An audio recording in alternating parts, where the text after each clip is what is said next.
So I'm just going to go out on a limb and say that one of these four important books to me has probably never been on booktube before.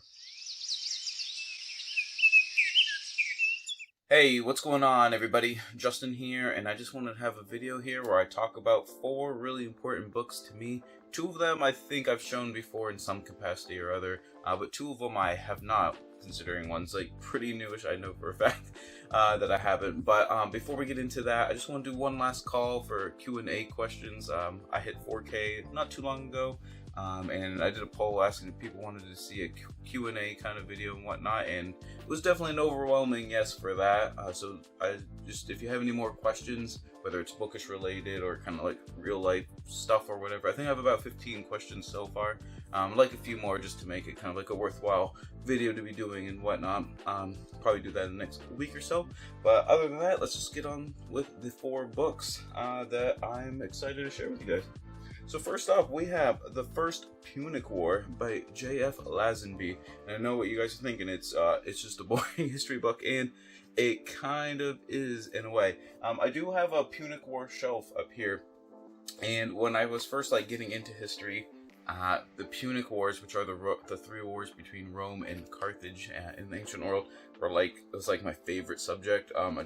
I loved all the characters, loved Hannibal, all that kind of stuff. But a lot of people kind of gloss over the First Punic War, and that just like really bugged me. You know, you always had the Second Punic War between Hannibal and Scipio, and all that kind of stuff, and even the Third Punic War with the actual fall of Carthage. But the First Punic War just kind of gets glossed over, even though it's 23 years, the longest continuous war, I should say, between like major powers in the ancient world, at least that we know of and has been recorded and stuff. Probably the largest naval battle in history as well, with the Battle of Ecnomus off Sicily. But anyways, so when I went trying to research it, this was the only book at the time that was in English on the First Punic War, and I just fell in love with it. At that time too, I was starting like a history blog website thing, and my first, I guess, topic that I covered was just like kind of like a narrative of the First Punic War for like I don't know, maybe 60 or 70 posts and stuff. So I just have a really soft spot for this book. It is really well written. I feel like it just covers the topic really well, and the author goes into enough weeds where it feels like fulfilling and like everything's getting covered, but without kind of getting lost in the sticks, if that makes sense, as far as like kind of like academic works and whatnot. So anyways, like I said, I just really love it. I've shown that on my channel. It's like one of my favorite books, and it's kind of like for the sentimental kind of reasons there. Kind of in a similar vein, book number 2 here, we have The Historian's Craft by Mark Bloch. Reflections on the nature and uses of history and the techniques and methods of the men who write it. And as you can see, it's like completely falling apart here. For those who don't know, Mark Bloch was a French historian, probably most famous for his works on feudal society. I think it's like a 2-volume work in most editions, kind of talking about like the social life of feudalism and stuff, and how that like actually like worked in the medieval world and whatnot. But kind of as a background of the author himself, at the end of his life, it was in the 1940s, and I think he was a professor at the Sorbonne for a while. But anyways, under Vichy France, he joined the French resistance for about a year or two, if I remember correctly. And I think he was working on part of this, or it wasn't finished or something, when he was captured actually in 1943, I believe, and executed the following year. So unfortunately, he didn't get to finish like a lot of his stuff and whatever. But anyways, just really cool kind of historian. Like if you think about it, like it's kind of ironic because he talks about kind of like the big picture stuff, and then a lot of his friends were like when they were like writing letters and whatnot, so about how, look, you're like an individual now dealing with it like yourself and everything. Anyways, this book is just kind of all about, how do you write history, not being like passing judgments per se, like all the time.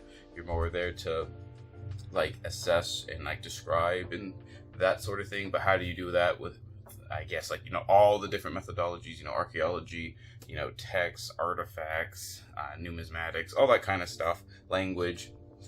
Anyways, like I said, it's kind of, it's not a technical book by any means, but the reason it's kind of sentimental for me is when I graduated from college with my history degree, my academic advisor let me raid her like library, I guess, when she was downsizing, and this was one of the books I obtained during that raid, I guess, and she wanted me to have it, so I just think that was like really cool, and you know, like I said, just another one to kind of keep forever, even though it's like falling apart.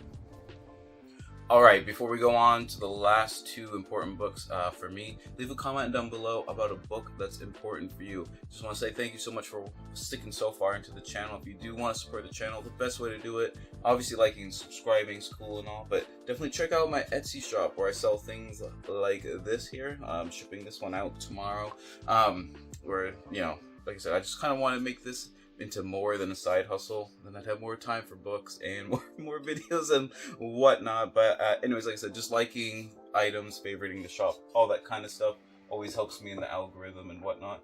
And hopefully that it wasn't blurry. I'm trying out a new kind of setup here, so let me know what you think down below, if it's too YouTuber-y or whatnot, or if it actually looks halfway decent. Anyways, let's go on to book number 3. So we got Birds of Maine, a field guide by Stan Tequila, and he's got I think he's got like a bird and tree book of like this style for like most states, if I believe. And I actually have 2 copies of this one.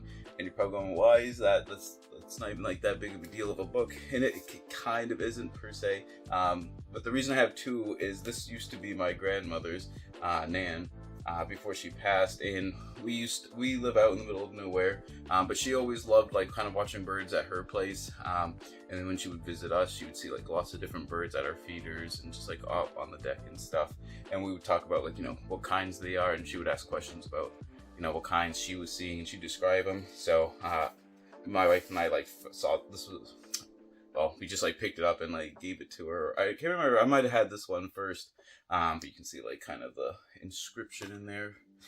So anyways, like I said, this one just has like a lot of sentimental reasons for me. And for those who are interested in birding, these ones are actually really great for beginners, just because it's coded by color essentially, and since it's by state, you don't have quite as big of like a rundown to look through as usually like a lot of field guides are like, you know, like Eastern or Western United States, or like all of like North America or something. So you kind of just like pick up the color and you can just start to flip through the pages if you really have to. And then finally, for a book, a crazy book here. It's a pretty big, hefty tome. We got Wildlife of North America, a Naturalist Life List by Whit Brunnow. And yeah, it's kind of cheating because it's not really a reading book. As we try to like open this up, as you can see, what it is actually just a giant checklist.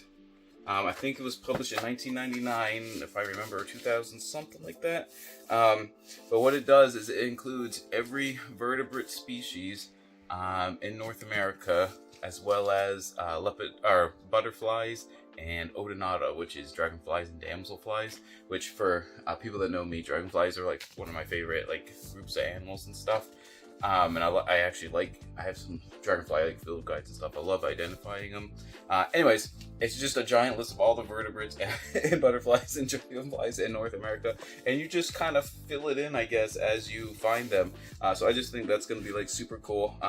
It is slightly used because these things, when I was looking for them, I like could not find one that was actually like new or like that was like, you know, under like $200 or something ridiculous.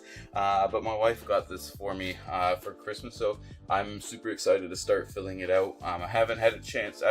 I haven't decided yet whether to include like the backlog of stuff that I've identified like over time, or that I know I've seen, you know, like black bears and moose and stuff like that, or if I should just start fresh. I'm kind of leaning towards starting fresh and making it kind of like an adventure, just starting like, I don't know, like whatever day the first time I like try to actively like start adding things to it's gonna be. There's a few already filled out, like American toad, coyote, like red fox, and the person who owned it was just like all the time I thought it was hilarious. So like I said, I'm just gonna start like adding stuff here in the near future, and I think it's gonna be fun just like kind of watching it like fill up over time. Like I said, it's not gonna be everyone's cup of tea, and it's not really a reading book per se, but It's probably, I think it is my favorite. It's my favorite book in my whole library now. So, anyways, those are the 4 books. That means something special to me. I mean, obviously, I got a lot of other books that are like gifts and stuff as well. But like I said, these are kind of like the top 4 ones that, you know, just bring a smile to me like whenever I see it. So like I said, leave a comment down below for if you got a question for the Q&A coming up hopefully in like a week or so. What your favorite kind of sentimental or just your favorite book that you own is. And if you think the setup is like halfway decent or if I look like a poser or something. But anyways, whatever you end up reading in the near future, always remember, read victoriously.